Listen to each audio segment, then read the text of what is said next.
Bonjour et bienvenue dans un nouvel épisode d'Expat et compagnie, un épisode spécial Van Life. Et j'interviewe aujourd'hui Rose et son compagnon Conrad. Ils sont tous les deux dans un fourgon aménagé depuis 2 ans et ils ont certainement plein de choses à nous raconter. Si la vie en van vous donne envie, eh bien écoutez cet épisode avec nous. On va vous partager plein d'astuces.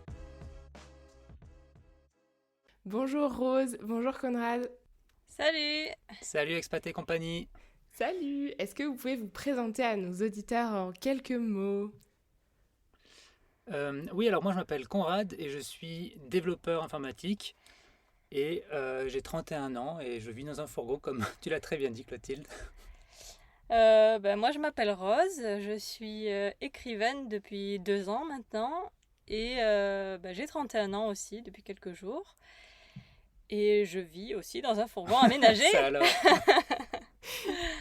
Et oui, vous vivez tous les deux dans un van. Et avant de parler de ça, avant de rentrer dans le vif du sujet, je voudrais m'intéresser un petit peu au parcours de Rose.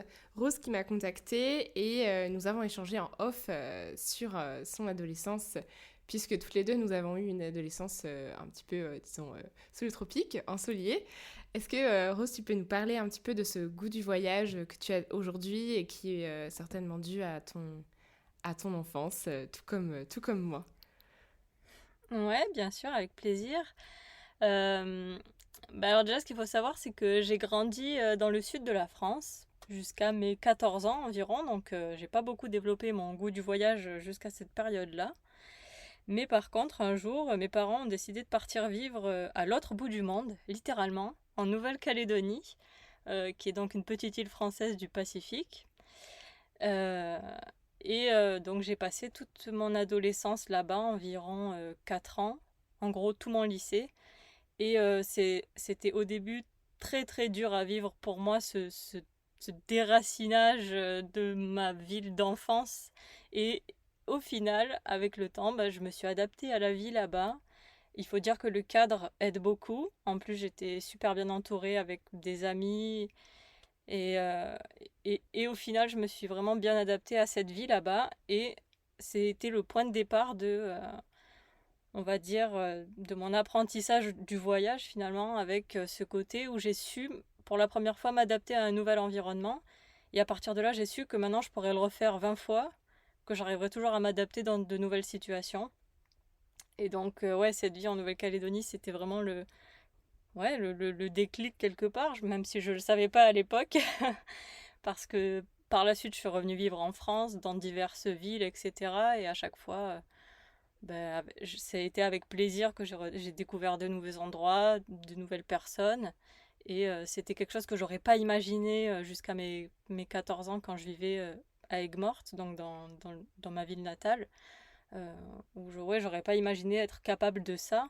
Et finalement, cette vie à l'autre bout de la planète, ce premier départ, au final, m'a permis de découvrir ça de moi. Et c'était vraiment une très bonne chose. Qu'est-ce que tu en retiens finalement de ces 4 ans de vie en Nouvelle-Calédonie? Oh, j'en retiens plein de choses. C'est vraiment ancré en moi parce que la Calédonie, c'est particulier. Quand on n'est pas né là-bas, ça reste une île et les gens voilà, vivent un peu en vase, pas en vase clos, mais bon, voilà, tout le monde se connaît, etc. C'est particulier. Malgré ça, je m'y suis sentie chez moi. Et ce que j'en retiens, c'est vraiment je sais pas, c'est certes, les paysages qui sont très beaux et on a l'impression de vivre au milieu d'une carte postale, mais pas seulement. C'est aussi de belles rencontres que j'ai faites avec des gens, alors que les premiers contacts que j'avais eus, n'étaient pas forcément faciles. On en avait discuté. Voilà, j'étais une blanche, une métropolitaine dans un pays où voilà, des fois je me faisais traiter de sale blanche et tout ça. Mais au-delà de tout ça, j'ai rencontré des gens formidables et c'est ces gens-là que je retiens et avec qui je suis toujours amie euh, et qui ont fait mon expérience en Nouvelle-Calédonie vraiment quelque chose d'inoubliable, quoi. Ouais, c'est vrai. On en a discuté en off et la Calédonie, on peut être assez partagé et c'est vrai qu'au-delà des paysages de carte postale, il y a En fait, il y a tout un système de tribus qu'on est loin d'imaginer et les habitants, ils vivent d'une manière que moi, j'imaginais pas avant d'y mettre les pieds. Et parce que j'y étais en voyage, hein, j'y ai pas vécu aussi longtemps que toi. J'ai juste été, tu vois, un mois en tant que touriste. Et c'est vrai que ça m'a vraiment, vraiment beaucoup dépaysé. Je m'attendais pas à ça, alors que c'est un territoire français. Ouais, exact. Ouais, c'est vrai que la Calédonie, il y a ce côté, certes, il y a Nouméa, la grande ville, la capitale, qui est une ville comme une autre, et il y a aussi des plus petits villages, comme des villages qu'on connaît en France, avec toujours cette particularité que voilà, c'est un pays à part entière. Et à côté de ça, comme tu dis, il y a des tribus avec des gens qui vivent encore dans les cases, il y a des systèmes de chefferie, etc. Aussi, quand on est étranger à la tribu ou extérieur à la tribu, on doit payer un droit d'entrée quelque part en offrant un paréo, des cigarettes, ce genre de choses. Et après, en fait, une fois qu'on a fait ce premier geste vers l'autre, on est accueilli à bras ouverts dans les tribus quand on a rencontré des gens qui sont prêts à nous accueillir dans les tribus. Et ça, c'est vraiment quelque chose, ouais, comme tu dis, d'à part. C'est vrai que moi, maintenant, c'est ancré en moi, mais effectivement, quand on est métropolitain, quand on vit en France ou même en Europe, c'est vraiment quelque chose de très particulier. Ah bah oui, oui, c'est très particulier, hein. La première fois qu'on m'a expliqué que je devais faire la coutume, donc ce que tu disais, offrir du tissu, donc du manou, voilà, ça peut être aussi des fleurs, des cigarettes, des pièces, enfin voilà, le principe c'est d'offrir quelque chose et de remercier la personne de t'accueillir, etc. Bon après il y a certainement plein de manières de faire la coutume, et ensuite t'es accepté dans la tribu et tu vis une expérience complètement différente. Et je suis assez heureuse d'avoir pu vivre ça. Mais enfin bref, c'est pas le sujet de... On pourrait faire un épisode sur la Oui. Nouvelle-Calédonie. Mais là, c'est un épisode van life. Et alors du coup, après cette période lycée en Calédonie, tu reviens en France. Ouais. Et là, t'as quel âge? T'as 18 ans? Là, j'avais 19 ans, c'était juste après mon bac. Comme il y a 6 mois, 19 ouais, ans, il y a ouais. 6 mois de décalage sur les années scolaires, donc c'est ça, j'avais 19 ans. Je suis revenue faire mes études en France, donc d'abord à Montpellier. Ensuite, la Calédonie me manquait beaucoup, donc au bout de 3 ans, je suis retournée faire une année sabbatique en Nouvelle-Calédonie pour ensuite finalement revenir terminer mes études de 2 ans à Grenoble. Et à Grenoble, au départ, j'avais prévu à la fin de mes études de retourner vivre en Calédonie, et puis j'ai rencontré un certain Conrad avec qui ça a vraiment matché. Donc voilà, on s'est installés ensemble et on est resté vivre à Grenoble pas mal de temps.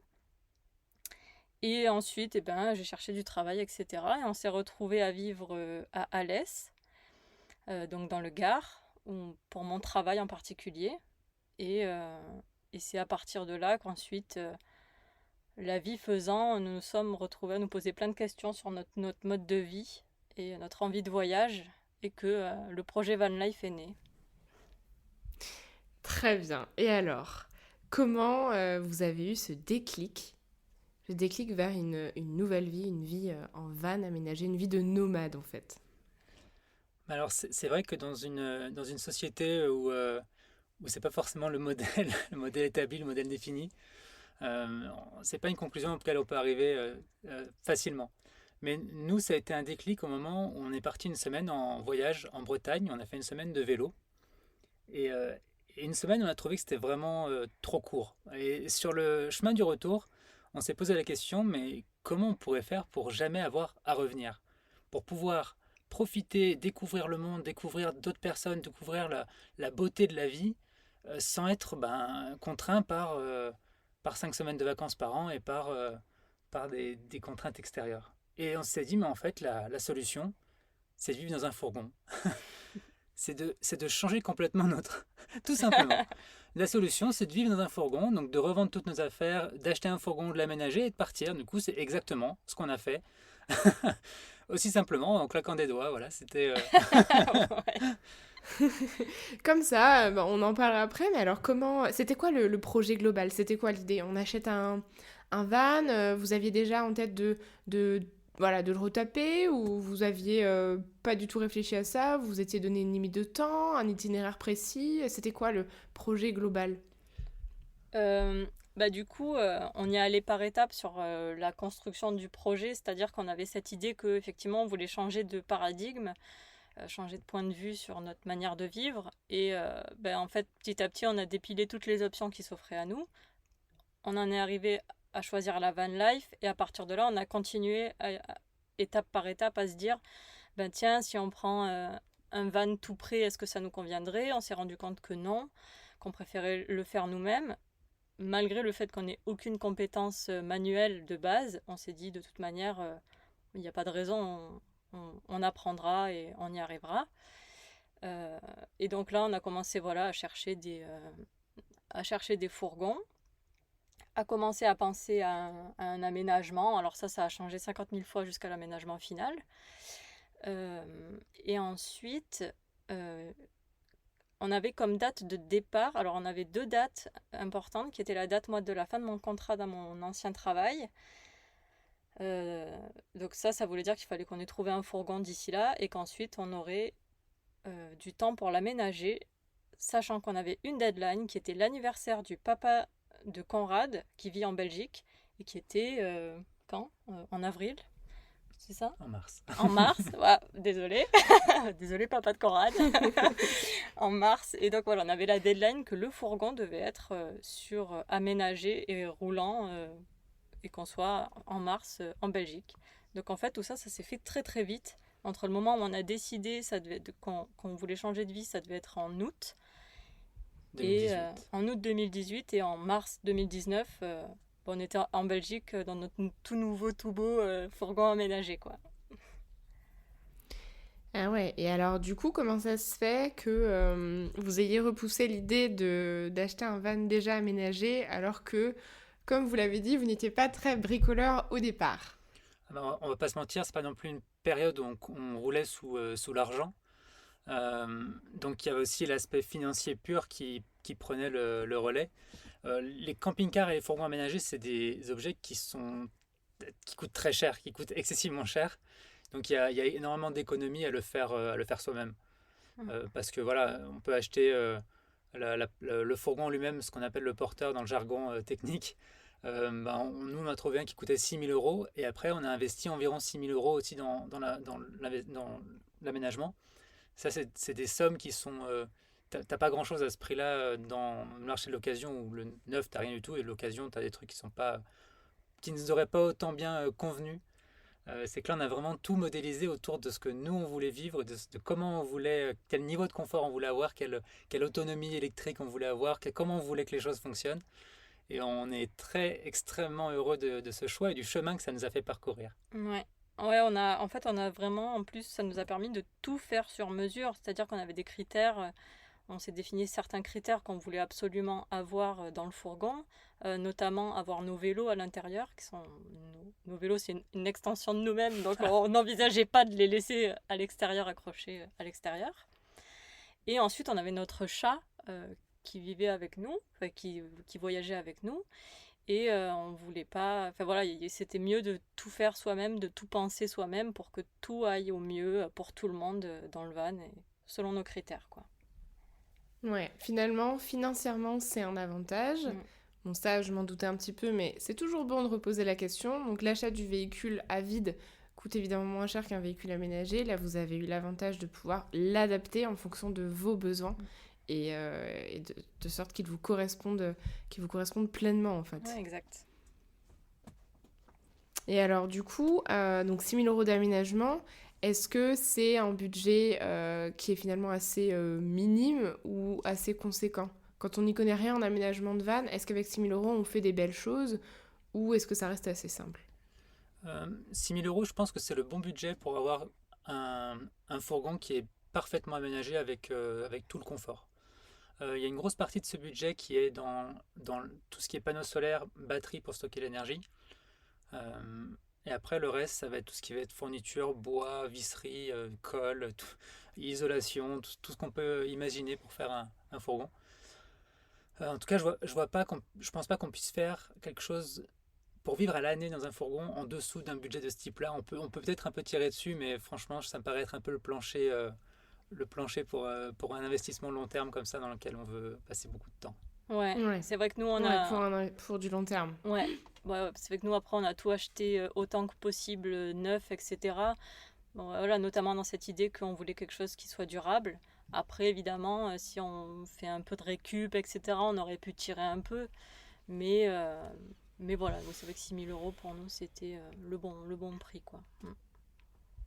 Parce que vous imaginez vivre combien de temps dans ce véhicule? Ça fait déjà 2 ans, et est-ce que vous vous projetez encore plusieurs années Bah écoute, ou pas du tout? Clotilde, le temps passe tellement vite, ces deux années, on ne les a pas vu passer, parce qu'il y a un truc qui est assez phénoménal dans ce mode de vie, c'est la liberté que nous, on ressent. Et cette liberté, elle se traduit dans notre perception du temps comme le temps passe à une vitesse affolante. Donc en fait, pour l'instant, on n'a aucune date de fin, on ne se projette pas sur une fin, on le fait, on se dit souvent ça, c'est tant que ça nous plaît, tant que ça nous éclate. Et pour l'instant, on voit pas le bout de la route, on est trop heureux Non, comme ça. pour l'instant, ouais, en 2 ans, comme on dit, on a vu un tout petit bout de l'Europe. Et maintenant, on n'a qu'une envie, c'est d'aller toujours plus loin. Et quand on voit qu'en 2 ans, on a fait ça, enfin, ouais, pour l'instant, notre envie de découverte, elle est pas encore assouvie. Et tant que ça nous plaît, et que, bah ouais, on continuera, quoi. Ouais, c'est le virus du voyage. On croise beaucoup de voyageurs, de personnes qui font ça depuis des dizaines d'années en fait. Mm. Donc on savait pas en rentrant dedans, mais c'est un truc, une fois que tu es convaincu, il y a tellement d'avantages et tellement de bonheur qui sont liés que c'est très dur de revenir en arrière dans une vie sédentaire, sauf pour d'autres types de contraintes. Ouais, je comprends. Mais alors, je vais livrer une petite anecdote personnelle, je me permets, parce que j'ai testé la van life pendant 3 mois. Donc bah là, on était 2020, juillet, août, septembre. Et donc un aménagement très minime, à l'inverse de vous, puisque le but était que ça soit temporaire. Et bon, bah, au bout de 3 mois, dans un si petit espace, on a beau avoir la nature à portée de main, surtout l'été, c'est très très sympathique, mais on n'avait pas réglé la question de la douche, des toilettes, ce genre de choses. On était à deux, hein, pareil, en couple, pareil que vous. Et finalement, moi j'ai pas mal ressenti le besoin d'avoir du temps pour moi, d'avoir un espace personnel, de me sentir un peu parfois dans ma bulle. Et en fait, c'était impossible de par l'aménagement, hein, qui est en une seule pièce. On a cuisine, chambre, coin, salle de bain, tout est en même temps, tout est au même endroit. Comment vous gérez cette notion d'espace, de partage de l'espace? Est-ce que vous avez une douche? Est-ce que vous êtes autonome au niveau des toilettes? Comment vous avez réglé ces questions-là qui, moi, m'ont dérangée, et peut-être que sur du long terme, voilà, je réfléchirais à aménager autrement pour que ça puisse fonctionner. Ouais, alors effectivement, pour tout ce qui est côté pratique, nous, les toilettes, c'était un des critères qui soit à l'intérieur. Donc, on s'est arrangé pour avoir les toilettes à l'intérieur. Euh, ça, effectivement, on a vu croiser comme toi d'autres gens qui n'en avaient pas à l'intérieur et c'est vraiment pas pratique. Donc, pour du long terme, c'est vraiment hyper important, je pense, d'avoir les toilettes à l'intérieur. Pour la douche, alors au début on avait un système à l'intérieur, mais c'était vraiment pas concluant, c'était pas pratique, ça a débordé une fois, bref, on a arrêté. Et ce qu'on fait maintenant, alors l'été on a acheté une douche, une cabine de douche Décathlon qu'on peut déployer à l'extérieur. Ce qui permet en été de se doucher à l'extérieur, avec aussi une douche Décathlon, une douche solaire qu'on met au soleil, l'eau chauffe, on a de l'eau à peu près chaude quand on n'oublie pas de la mettre à chauffer. Donc ça, c'est l'été, ça marche super bien, on prend nos douches donc à l'extérieur dans la cabine de douche. L'hiver, en général, on s'arrange pour être dans les pays du sud, donc on peut aussi se doucher à l'extérieur. En cas de gros froid, ce qu'on faisait avant le coronavirus, c'est qu'on allait dans des piscines. Dans les piscines, tu peux nager, puis t'en profites pour prendre ta douche. Ça, c'était un truc qu'on aimait bien faire. Euh, voilà. Mais Euh, vous vous douchez pas à on l'intérieur, se du douche pas coup. à l'intérieur. Non, non, non. Et Ok. franchement, on s'y est fait. Après, ce qu'il faut aussi savoir, c'est que en van life, nous, personnellement, on se douche pas tous les jours parce qu'en termes de gestion de l'eau, comme on aime beaucoup se rester des fois plusieurs jours dans la nature totalement isolé, ça nous ferait consommer trop d'eau. Donc on se douche beaucoup moins que quand on vivait finalement, quand on allait au travail tous les jours et qu'il fallait sentir bon pour les collègues en gros.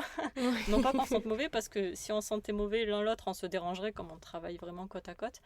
Mais bon, on n'a pas ce problème-là, donc voilà, on se douche pas tous les jours et ça nous va très bien comme système.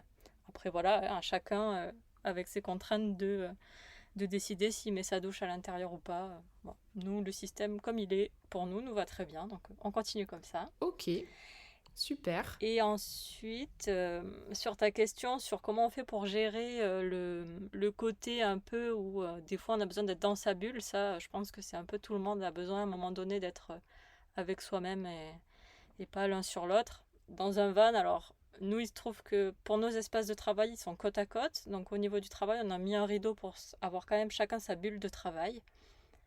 Et ensuite, quand l'un ou l'autre a besoin d'être un peu seul ou quoi, bah, soit il va se balader dehors, faire du sport tout seul. Si vraiment on est contraint d'être l'un avec l'autre, et ben, parce qu'il pleut par exemple, ben, l'un va se mettre dans le lit et l'autre rester à son bureau par exemple. Mais je pense que l'important c'est de communiquer quand il y a un besoin d'être un peu seul, parce que on va pas toujours bien, ou voilà, des fois on a juste envie d'être dans sa bulle comme tu dis.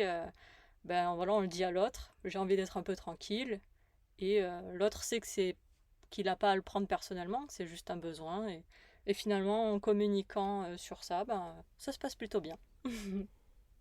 Ouais, c'est important de parler de ce sujet-là parce qu'on s'imagine toujours voilà, que la van life, ça fait rêver, ça donne envie, ça paraît toujours parfaite, toujours dehors, toujours voilà, dans des spots merveilleux, mais je suppose que c'est pas toujours le cas. Comment vous faites pour trouver des endroits où dormir et où rester quelque temps? Comment vous organisez voilà, pour vos déplacements, pour votre itinéraire? Comment ça se passe un petit peu tout ça? Alors, notre programme à nous, c'est en gros de bouger d'environ 100 km par semaine en restant une semaine par endroit ou par spot qu'on trouve. Notre objectif, c'est de trouver à chaque fois des endroits qui sont calmes, de préférence dans la nature, où il y a le moins de monde possible. Donc c'est notre objectif. Après, sur la direction exacte, euh, ce qu'on fait du coup, c'est de viser le sud en hiver et le nord en été.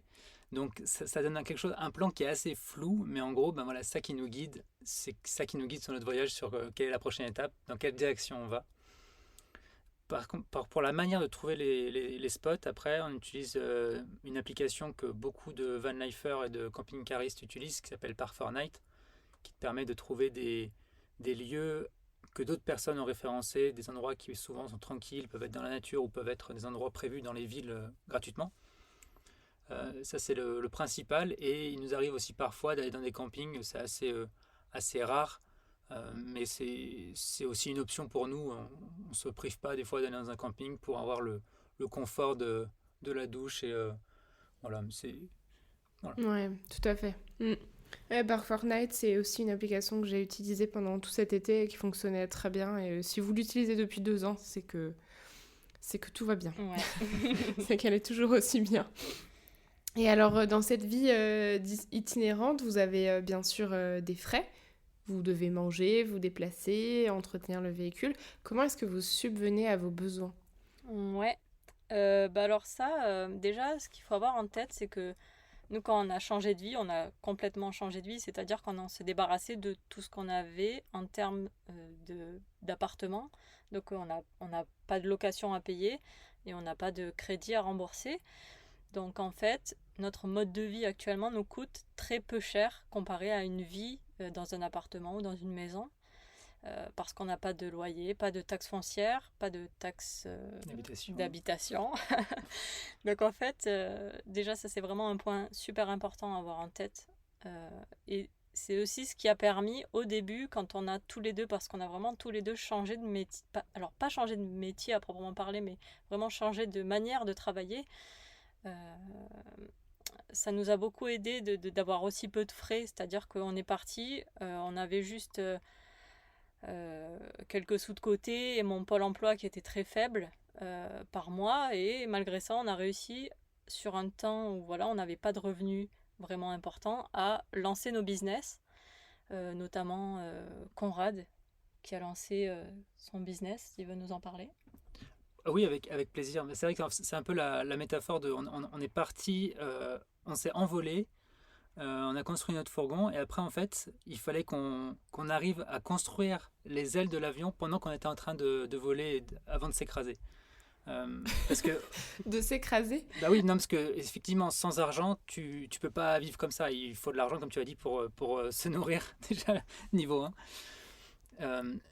Mais voilà, ça nous a donné tellement d'air qu'on était beaucoup plus libre pour entreprendre. Et moi, en tant que développeur, ça m'a permis vraiment de me concentrer sur de la création de valeur à long terme, de plus avoir à faire du travail en one shot pour des clients, donc faire des sites web ou créer des applications pour des clients. Mais j'ai pu me concentrer sur la création d'une application qui m'appartient, quelque chose que je peux vendre aujourd'hui sous forme d'abonnement mensuel, qui me permet aujourd'hui de subvenir à mes besoins et largement. Donc ça a été cette bouffée d'air que la van life nous a donnée, moi, m'a permis d'entreprendre beaucoup plus profondément, prendre plus de risques au final. Et aujourd'hui, ben, on n'a plus vraiment de problème d'argent et c'est cool. Ouais. Et ça aussi, ça a donc permis du coup le fait que Conrad puisse ben voilà, finalement lancer son business et que ça fonctionne. Ça a permis aussi le fait que moi je me lance dans un rêve que j'avais depuis très longtemps et qu'avec du coup avec ses seuls revenus, moi j'arrive à finalement vivre mon rêve qui est de devenir écrivaine, qui se fait pas devenir écrivaine, ça se fait du jour au lendemain, mais en vivre, ça se fait en beaucoup plus longtemps que ça, que j'ai pas encore atteint le point où je gagne suffisamment d'argent pour vivre de mes écrits. Et le fait d'être en van life a permis que, ben, avec un seul salaire, moi, je puisse me lancer voilà, dans ce nouveau métier. Ça aurait vraiment pas été possible dans une vie normale où j'aurais été obligée d'avoir un travail et faire ça comme hobby à côté, écrire, ouais, écrire à côté, et ça aurait pas été autant satisfaisant que ce que ça l'est aujourd'hui, quoi. La van life, ça vous a permis de vous réaliser en fait. Ça vous a donné des ailes finalement. Ouais, je crois Je trouve ça hyper beau. c'est ça. Tous les deux, en fait, vous avez réalisé, toi, un rêve et Conrad, ben, Un rêve aussi. un accomplissement. C'est un rêve aussi, Bien sûr. enfin, être à son compte, c'est le rêve de beaucoup de personnes. Et finalement, c'est vrai que tu te dis, ben, j'ai plus la contrainte géographique, je peux faire ce que je veux. Bon, après, tu as l'avantage d'avoir un métier qui s'adapte à la van life. Est-ce que du coup, tu as changé quelque chose par rapport à ce que tu faisais avant? Oui, Enfin, effectivement. je veux dire, ouais, Oui, tu as adapté. tout à fait, oui, mon métier à moi, j'aurais pu, je pouvais le faire en étant physiquement dans les bureaux d'un client ou en travaillant dans une entreprise qui a des besoins logiciels. Je peux aussi le faire à distance, travailler avec des clients depuis mon van. Ça aurait pu être une solution. Euh, mais ça, c'était vraiment, je dirais, une solution plus court terme. C'est-à-dire que c'est aussi, ça a été l'occasion aussi pour moi de faire un chemin au niveau presque philosophie, mais comment gérer un business en ligne et comment faire la différence entre un produit et un service pour vraiment réussir à encapsuler son temps sous forme de produit plutôt que de fournir des services où tu es payé une seule fois pour ton temps. Ouais, là, ton temps n'est pas échangé contre de l'argent en fait. Ton temps, tu peux le revendre sous forme de produit. Et du coup, tu vends un produit et pas ton temps pour de l'argent. Voilà, On est sur quelque chose qui est exponentiel. exactement, tu casses le lien entre ta ressource qui est la plus limitée pour toi, qui est ton temps et dont on dépense tous la même chose en même temps. Tu l'échanges et tu le places dans un truc où du coup les gens peuvent bénéficier de ton travail, mais comme tu l'as dit, que c'est quelque chose qui peut se démultiplier de manière infinie. Il y a pas de plafond à la, au nombre de personnes qui peuvent bénéficier de ce que tu as fait. C'est comme créer une formation en ligne ou créer un logiciel ou faire un film ou un podcast, une série, un livre. C'est d'investir son temps dans la création d'un produit qui bénéficie, qui reste dans le temps et qui bénéficie à plein de monde. Ok, Oh, c'est super intéressant en tout cas. Et Rose, donc tu as réalisé ton rêve, tu as écrit ton premier roman policier en 2020, Mhm. Le Crépuscule d'Aurore. Est-ce que tu peux nous en dire 2 mots? 2 mots sur le roman ou sur comment j'y suis arrivée? Eh bien écoute, sur la façon dont tu y es arrivé, tu peux Ouais. nous en parler. Je trouve ça hyper intéressant. Est-ce que tu as écrit pendant le voyage? Est-ce que ça t'a inspiré? Est-ce que tu es partie de quelque chose que tu avais déjà écrit avant? Voilà. Ouais, Et tu peux nous parler du livre aussi. ok. Tu es libre. Très bien. Eh ben écoute, C'est ton moment. ouais. Ouais, en fait, j'avais commencé à écrire un livre quand on a commencé à aménager le fourgon. C'était vraiment mes tout débuts d'idées de livres et voilà, j'ai essayé des choses un peu et cette première histoire que j'avais en tête n'a pas fonctionné, j'arrivais pas à l'aboutir, ça allait pas. Bref, du coup, voilà, les premiers mois en fourgon où j'avais commencé à travailler sur cette histoire, c'était un peu difficile. Et il se trouve que je suis partie un mois en vacances en Nouvelle-Calédonie. Donc en fait, on était déjà en van life.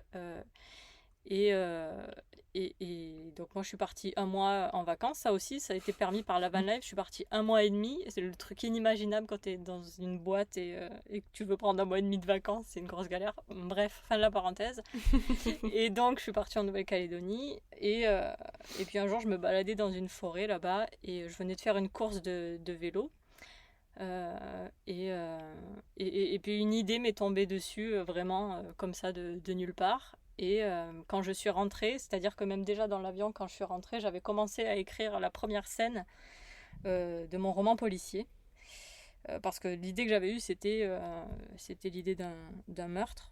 C'est bizarre comme idée, mais voilà, c'est ce qui m'est arrivé comme idée. Donc écoute, j'ai écouté mon instinct. Mon instinct il me disait qu'il fallait que j'écrive cette histoire. Et donc, quand je suis rentrée en France, on a repris la van life, on est parti vers l'Italie. Et durant tout notre voyage en Italie, ben, j'ai écrit mon premier roman policier. J'y suis allée jusqu'au bout, je l'ai corrigé, relu 20 fois, je l'ai fait relire à des gens, etc. pour au final pouvoir le publier. La création de ce roman, elle est vraiment internationale, tu vois, il y a l'idée qui m'est tombée dessus en Nouvelle-Calédonie, les premières scènes écrites au Japon, parce que je suis restée coincée au Japon. Ensuite, j'ai continué à l'écrire en Italie. Je l'ai corrigé et relu quand on était en Grèce, coincé pendant le coronavirus. Et ensuite, je l'ai publié alors que j'étais revenue en France, quand on était revenu en France de passage. Et je l'ai publié. Donc ça, c'était en juin 2020, c'est ça. Donc, et franchement, c'était incroyable de me dire qu'après autant de mois à bosser sur un roman, quelque chose qui est sur mon ordinateur, et que d'un coup, ça se retrouvait dans les mains de personnes qui le lisaient, c'était incroyable comme expérience. Et est-ce que ce roman, il est inspiré des pays que tu as traversés? Est-ce que ça raconte un petit peu le voyage?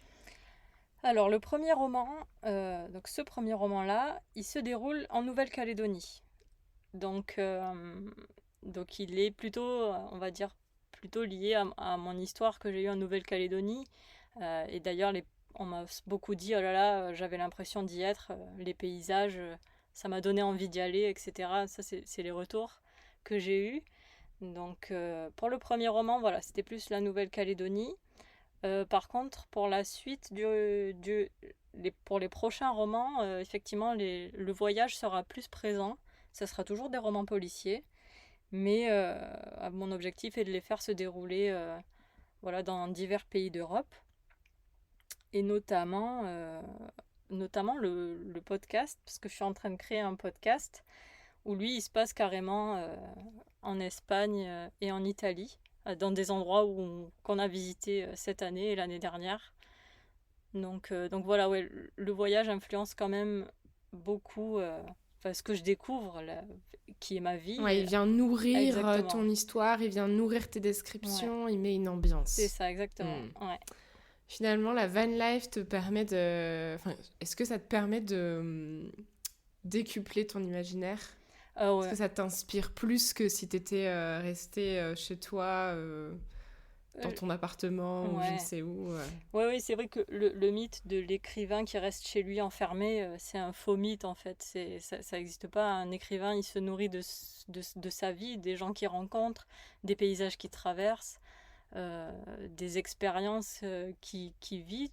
Et effectivement, bah, le fait que moi, je suis en mode découverte tout le temps, bah oui, ça vient nourrir mon imaginaire énormément et de manière du coup qui est peut-être un peu plus différente que d'autres personnes vu que bah, je vis pas les mêmes choses que quelqu'un qui effectivement a son quotidien métro, boulot, dodo.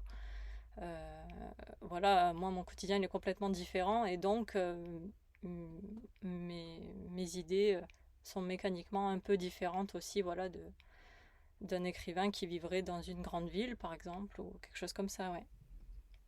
Ouais. Et tu nous parlais tout à l'heure de la Grèce, de l'Italie, de l'Espagne. Finalement, ça a été quoi votre itinéraire jusqu'à présent? Alors l'itinéraire, on s'est pas mal orienté autour des contraintes. Au début, contraintes familiales, comme Rose l'avait dit, l'anniversaire des 70 ans de mon père qui était en mars 2019, Mm. Et qui vit en Belgique. qui vit en Belgique, donc c'était un peu le point de départ. Après, du coup, ben, on a fait un voyage, on est parti un peu vers les Pays-Bas rapidement, l'Allemagne, après on est redescendu vers la France, ensuite on est parti en Italie, de l'Italie on est allé en Grèce en prenant un bateau. Donc après, voilà, on était en mars 2020, on était en Grèce, et là c'était le premier confinement lié au coronavirus. Et du coup, on a un voyage qui s'est un peu arrêté. Il y a Rose qui a dû repartir en France en urgence, qui a dû prendre l'avion. Et moi, j'ai fini par rentrer par la route. Donc là, j'ai traversé des pays, mais bon, juste en transit pour rentrer en France. Donc à ce moment-là, il y avait la Bulgarie, la Roumanie, la Hongrie, l'Autriche, la Suisse et retour en France. Et ensuite, on est reparti pour l'hiver 2020-2021. On est parti en direction de l'Espagne, objectif Portugal, où on se trouve actuellement. Ouais. Ok, donc vous avez essentiellement voyagé en Europe. Est-ce que c'était un choix de départ? Alors, je sais que vous n'aviez pas vraiment de programme, mais est-ce que rester en Europe, c'était une volonté? Alors, Ouais. En fait, au début, c'était une volonté de rester en Europe pour plusieurs raisons. C'était déjà pour nous tester un peu cette vie-là, voir si ça nous plaisait, etc. Notamment, c'est très facile de voyager en Europe hein, avec l'absence de frontières. Voilà, on n'avait pas ce souci-là de se dire est-ce qu'il faut faire des visas, est-ce qu'on a un délai dans tel pays ou pas. Voilà, c'était un peu aussi une simplicité pour le départ, pour voilà, faire nos armes en gros. On a aussi le fait qu'on avait notre chatte avec nous au départ, qui est décédée la pauvre il y a un mois et demi. Mais bon, voilà, et du coup, d'avoir notre chat avec nous et d'être en Europe, c'était plus simple que d'être, je sais pas, en Chine ou en Amérique, où ça rajoutait beaucoup de contraintes d'avoir notre animal avec nous. On s'est dit, on va commencer par l'Europe. On verra après les évolutions. Et donc là, ben, entre-temps, il y a eu le coronavirus. Donc, même si on avait voulu partir ailleurs, on n'aurait pas pu. Donc, pour le moment, on reste en Europe. Et voilà, on a encore plein de choses à explorer, hein. L'été prochain, on vise d'aller par exemple en Norvège. Enfin voilà, vers la Norvège si c'est possible. On aimerait bien l'hiver d'après retourner vers la Grèce, pourquoi pas la Turquie. Et après, tout ça, ce sont des plans que nous respecterons ou pas. En fait, on n'en sait rien parce que nos plans changent toutes les 5 secondes. Mais voilà, oui, en gros, l'Europe pour le départ, mais nos frontières sont... Enfin, nous, on est prêts à aller n'importe où dès qu'on le pourra, quoi. Et est-ce que la crise sanitaire actuelle a freiné ou voilà, est-ce qu'elle a mis des barrières à vos projets de déplacement, à vos déplacements, est-ce que ça a mis des contraintes dans votre vie quotidienne? au début, oui, au début, c'était difficile pour beaucoup de monde parce que c'est beaucoup de contraintes qui n'avaient jamais existé dans notre vie auparavant et qui d'un coup devenaient des réalités. Donc voilà, on a eu une petite mauvaise expérience en Grèce où on a dû se faire déporter de l'endroit où on restait en confinement tranquille. On a été un peu bousculé par les autorités, mais bon, ça a duré un week-end. Et ça nous a surtout empêché d'aller là où on voulait aller. À la base, c'était aller en Turquie. Moi, j'avais déjà visité Istanbul dans le passé. J'aurais beaucoup aimé qu'on y aille. Mais ça n'a pas été possible. Donc là, on a un peu mis le projet, on va dire, purement voyage sur pause. Donc l'exploration du monde et sur pause, mais ça ne nous empêche pas d'explorer le tourisme local à l'échelle européenne. Donc c'est quand même assez vaste. Et Il y a de quoi faire, il oui. y a de quoi faire, oui. Notre carte de déplacement de 2020 en pleine pandémie, à mon avis, il y a beaucoup de gens qui aimeraient pouvoir avoir découvert autant de choses. Ouais. On n'est pas à plaindre. On a de la chance. Ouais. Ouais. Et même dans notre quotidien, nous, vu qu'on est déjà par nature, c'est un peu drôle parce que le monde est devenu un monde de travail à la maison, travail à distance avec Internet. Sauf que nous, ça fait 2 ans qu'on fait ça parce que par nature, on travaille à distance. Donc, on travaille de chez nous à distance. C'est donc le monde qui a fini par nous rattraper et tout le monde fait comme nous. Tout le monde nous imite. Ouais, tout le monde n'a pas un fourgon aménagé dans lequel il travaille à son compte, je précise. Et d'ailleurs, on n'en a pas parlé du tout, mais quand même, il faut le noter. Votre fourgon aménagé, vous l'avez pas dit, mais je le sais, c'est une ancienne ambulance. C'est quand même pas rien.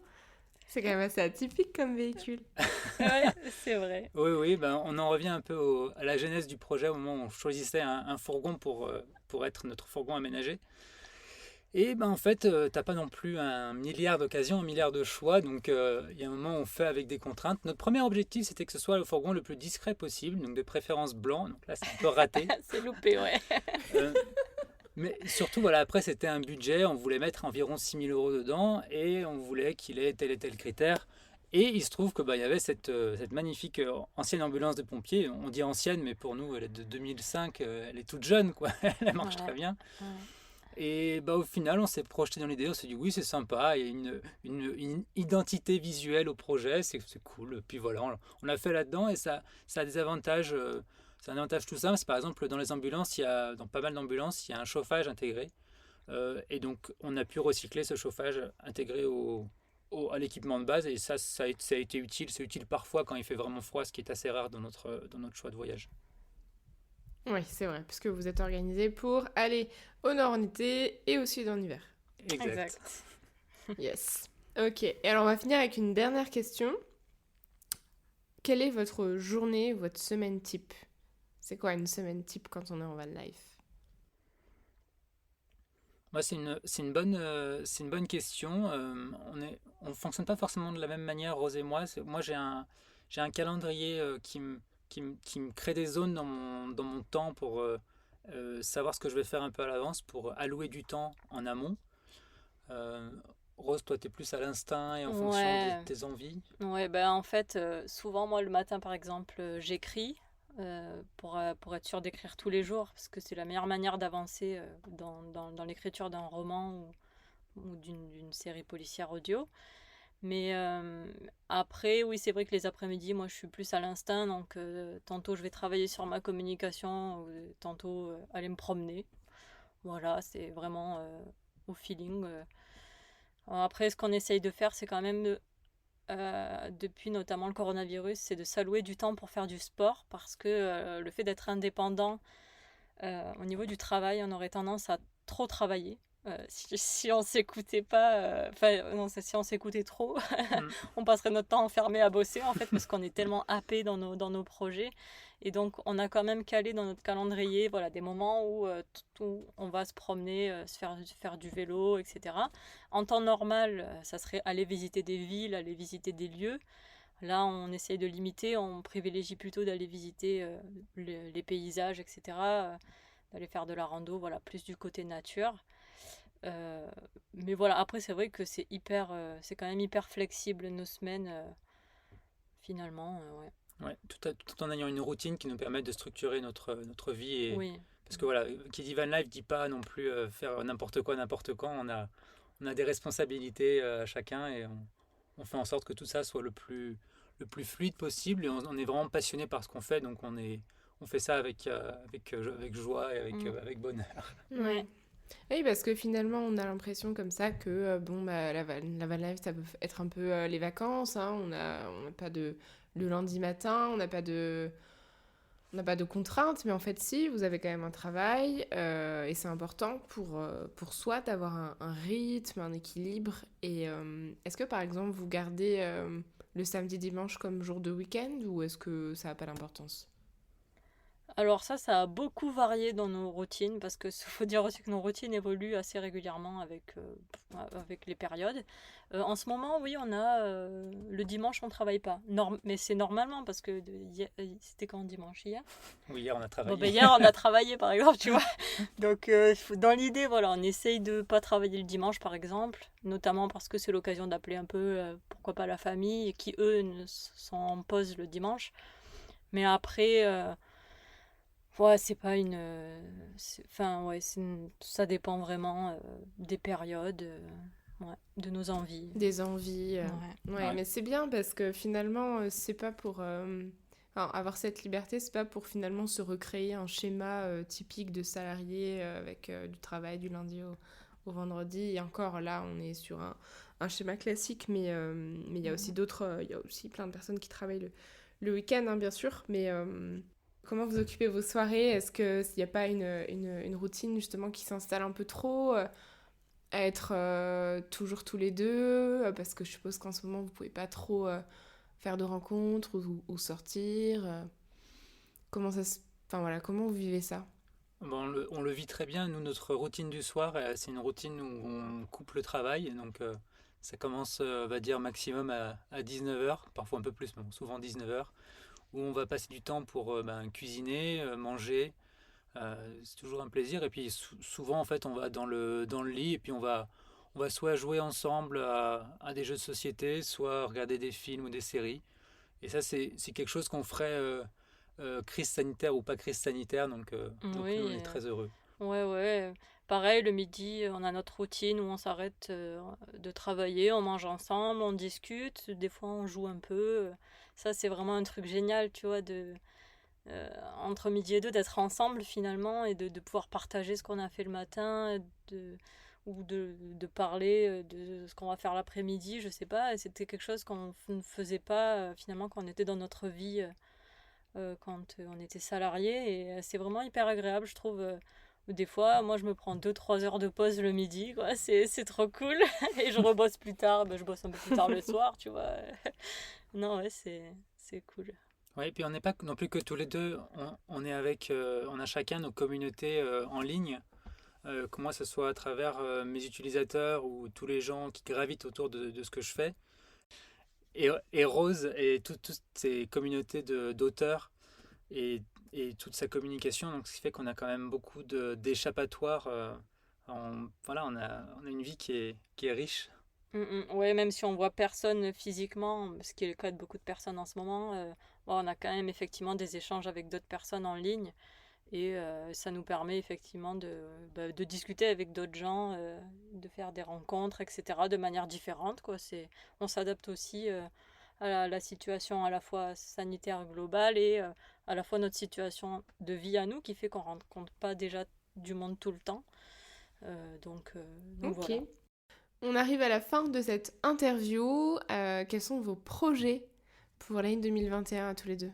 Alors moi j'ai un gros projet en ce moment qui est en parallèle de mon deuxième roman que je suis en train d'écrire.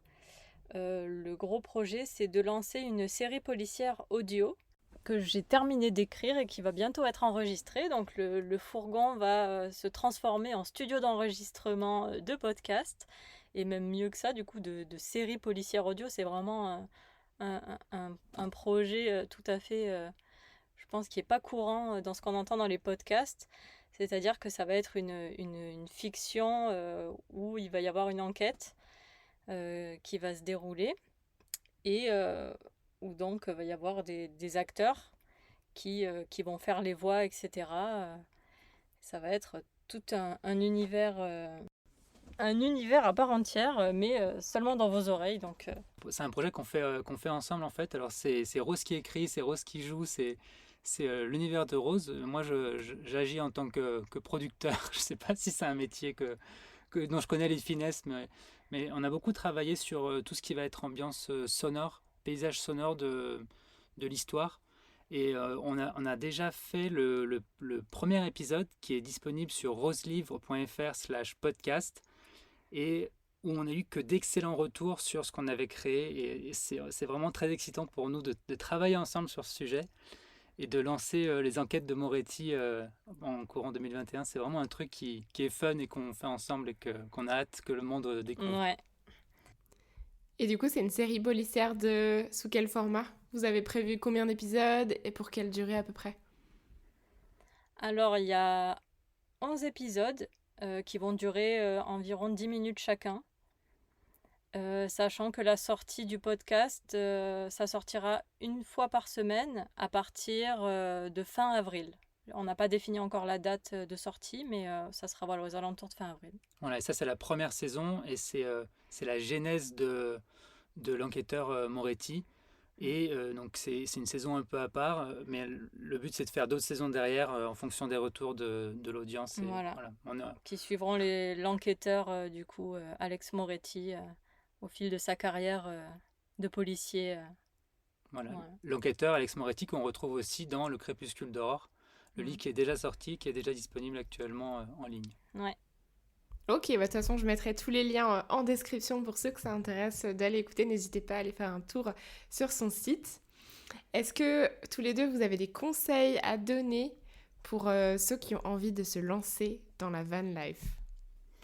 Alors, si vous avez envie de vous lancer dans la van life, les mots sont importants, mais juste simplement faites-le, parce que si vous en avez envie, c'est qu'il faut absolument le faire, se lancer, essayer, même si comme pour toi, Clotilde, ça demande peut-être d'ajuster la forme, mais tester, c'est vraiment machin. Et juste se lancer, c'est essentiel. Ouais, et puis il y a vraiment une très belle communauté sur les réseaux sociaux par rapport à la van life. Je pense à Instagram, où il y a aussi plein de vidéos sur YouTube. Et voilà, si vous voulez vous lancer, n'hésitez pas à poser des questions si vous avez des points bloquants. Il y aura forcément des réponses, des gens qui seront prêts à vous aider pour débloquer. Voilà, si vous avez certaines peurs, etc. Franchement, ne vous bloquez pas pour des questions un peu techniques, parce que les réponses sont là. Et ça, nous, on n'y connaissait rien et on l'a fait. Donc, franchement, lancez-vous si vous en avez envie. Il faut tenter ça. C'est trop bien. Merci pour tous ces conseils. Et écoutez, je crois qu'on en a terminé. Merci beaucoup, Clotilde. Merci de nous avoir interviewés, reçus. C'était cool.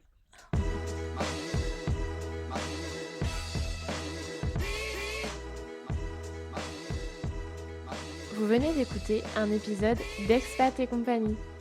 Inspirez-vous et osez votre propre expérience de vie à l'étranger. Si cet épisode vous a plu, n'hésitez pas à le partager autour de vous. À bientôt!